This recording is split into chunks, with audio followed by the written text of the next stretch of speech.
इस मौके पर बस स्टैंड स्थित अंबेडकर सर्किल से सैकड़ों की संख्या में समाज के बंधुओं ने रैली निकाल विरोध जताया।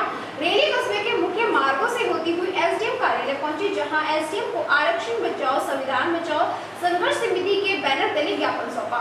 कानून व शांति व्यवस्था को लेकर पुलिस व प्रशासन के अधिकारी मौजूद रहे व तैनात रहे व ड्रोन से निगरानी की गई।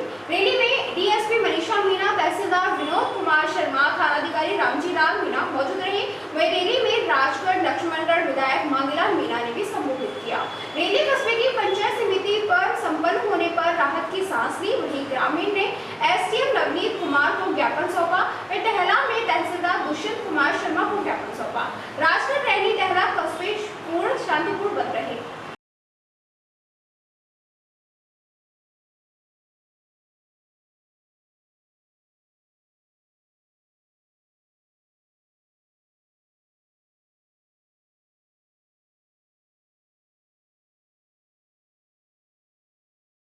आज जो SC के सभी मिलके 30 अगस्त को भारत बंद का जो आह्वान किया है, सारे हिंदुस्तान में भारत बंद किया जा रहा है।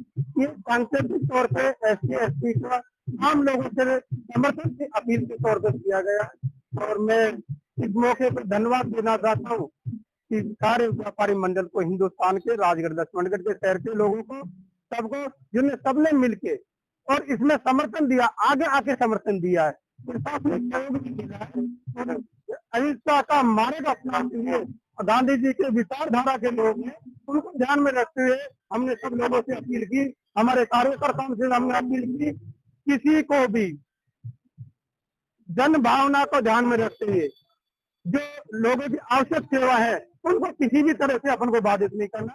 जैसे मेडिकल फैसिलिटी है, मेडिकल स्टोर है, हॉस्पिटल है, बीमारों के लिए दूध चाहिए, फल फ्रूट चाहिए, उनमें अपन को किसी भी तरह का व्यवधान पैदा नहीं करना है। आम लोगों को परेशान करने की हमारे लोगों की बिल्कुल भी मन इच्छा नहीं है। हम सब लोगों से अपील करते हैं कि हमें समर्थन देवे और हम किसी का हक नहीं मांग रहे। SC के लोग हैं जो इनको संविधान में जो अधिकार दिया है और संविधान में जो आरक्षण दिया है उसका ये लिखा हुआ है साफ सुथरा। अलग अलग लोग हैं जो उसका अलग अलग अर्थ निकाल देते हैं, वो उनका सोच हो सकता है, लेकिन विद्वान ये बताते हैं सारे कि उसमें ये लिखा हुआ है कि जब तक सोशल स्टेटस के आधार पे ये इनका रहन सहन है, खान पीन है, सोशल स्टेटस के आधार पे दिया हुआ है, ना कि आर्थिक आधार पे इनको रिजर्वेशन दिया गया है। विभिन्न ग्रुपों को मान लो EWS को आर्थिक आधार पे दिया है, हम उसका भी समर्थन करें, उन लोगों को भी देवें, हम उनका भी समर्थन करते हैं। OBC को 21% दिया, उसका भी हम समर्थन करें, लेकिन जो अधिकार SC को दे रहे हैं उनको क्यों लड़ाने की मुहिम कर रहे हैं? ये लड़ाने की सुनिश्चित योजना है सरकार की, भारत सरकार की सुनिश्चित योजना है और आज से नहीं है, ये पिछले 10 साल से इसको कर रहे हैं। 10 साल से सरकार है जो इसके लिए योजना बना रही है, और योजना भी क्यों नहीं बनाएगी? यहाँ की हिंदुस्तान की जनता ने उनको जो प्रचंड बहुमत दिया है, सरकार की किसी की भी बात नहीं करे। उनका क्या है, पिछले 10 साल में केंद्रीय संस्थाओं पे, प्रांतों की अधिकांश संस्थाओं पे उनका कब्जा होने के कारण, प्रचंड बहुमत होने के कारण अपना वो जो मूल कर्तव्य है उनको भूल के अपने रास्ते से विचलित हो गए, और विचलित होके अहंकार होता है, वहाँ प्रचंड बहुमत मिलता है, उससे अहंकार आ जाता है, और अहंकार के कारण जहाँ अहंकार होता है, प्रचंड बहुमत होता है, वहाँ निरंकुश पवित्र सत्ता होती है।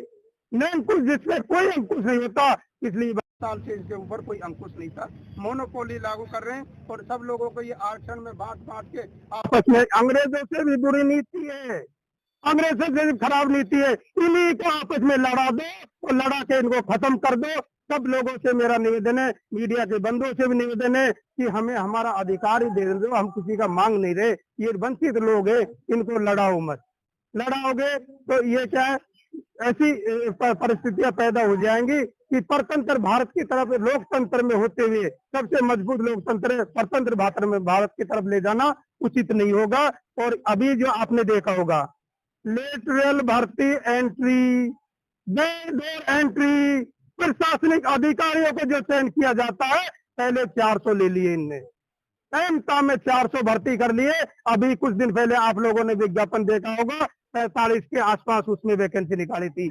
ST का पहले भी 400 में नहीं था, इसमें भी कोई पोस्ट उनने क्रिएट नहीं की, एक को भी नहीं लिया। और मीडिया के माध्यम से मैं सरकार का ध्यान आकर्षित करना चाहता हूँ कि उन लोगों का हक है जो छीनो मत, उन लोगों को अपने अधिकार दीजिए, अधिकार दीजिए। और जो ज्वाइंट सेक्रेटरी भारत सरकार में बनाते हैं, आप सब लोग मीडिया के बंधु जानते हैं कि वो उन लोगों को बनाते हैं जो बहुत अनुभवी IAS ऑफिसर होते हैं, जो सीनियर ऑफिसर्स होते हैं, जिनको बहुत ज्यादा विवेकशील हो जाते हैं, उन लोगों को लगाया जाता है। और एक बाहर से निकाल के, फैक्ट्री से निकाल के एक को ज्वाइंट सेक्रेटरी बना दिया, वो साइन मशीन है। सरकार के जो निर्णय होते हैं उनपे साइन मशीन है। IAS ऐसे छटके जाते हैं, वैसे साइन मशीन नहीं बनते। इसलिए इनकी सोची समझी रणनीति है, उसको खत्म किया जा रहा है। आप सब लोगों ने, सारे बंधु ने, हिंदुस्तान के सारे व्यापारियों ने हमारा सहयोग किया ST SC की वर्ग का, तो उनको धन्यवाद देना चाहता हूं, उनको तहे दिल से इस मौके पे धन्यवाद देता हूं कि आप लोगों ने हमारा सहयोग किया, इस वंचित वर्ग का आपने सहयोग किया, जिसके लिए तहे दिल से हिंदुस्तान, राजगढ़, लक्ष्मणगढ़ की जनता को मेरी तरफ से बहुत बहुत धन्यवाद, उनको शुक्रिया अदा करता हूँ। और भाईचारा कायम रहे। अपना राजगढ़ है जो भाईचारे के लिए जाना जाता है, प्रेम से रहें और प्रेम से इसको अपना अधिकार मांगे। और अधिकार जो हमारे लोग मांगे, उनके लिए आप लोगों ने जो समर्थन किया, उसके लिए तहे दिल से आभार व्यक्त करते हैं। आपको बहुत बहुत धन्यवाद। और सरकार ने जो लेटरल भर्ती एंट्री की निकाली थी, और उनने क्या पहली बार मोदी सरकार ने घुटने टेके कि अपनी विज्ञप्ति उनको वापस लेनी पड़ी है, क्योंकि गलत निर्णय था, अहंकार में आके ले लेते हैं। और आज सत्ता पक्ष और विपक्ष भी मजबूत है, उसके सामने उनने झुके और इन लोगों की मांगों के सामने झुके। आगे भी अच्छा करेंगे। सुने मैं भारत सरकार के निवेदन करना चाहता हूँ मीडिया के माध्यम से, माननीय प्रधानमंत्री जी इसकी पुनर्विचार याचिका सुप्रीम कोर्ट से करवाए और इसको पूरा लिखित में आश्वासन दे कि हम इसको विशाल लोकतांत्रिक देश भारत में सामाजिक समानता के लिए संविधान प्रदत्त आरक्षण की कुछ व्यवस्था की गई है। संविधान निर्माता बाबा साहब भीमराव अम्बेडकर ने अनुसूचित जाति जनजाति के लोगों के लिए उनके सामाजिक समानता लाने के लिए आरक्षण की व्यवस्था की गई थी। तो उसमें समय पर भारत सरकार से कोई न कोई छेड़खानी उसकी को कमजोर करने की बार बार कोशिशें जारी रही हैं। हाल ही में 1 अगस्त 2024 को माननीय सर्वोच्च न्यायालय ने एक अनुसूचित जाति जनजाति आरक्षण में उपवर्गीकरण से संबंधित निर्णय पारित किया है।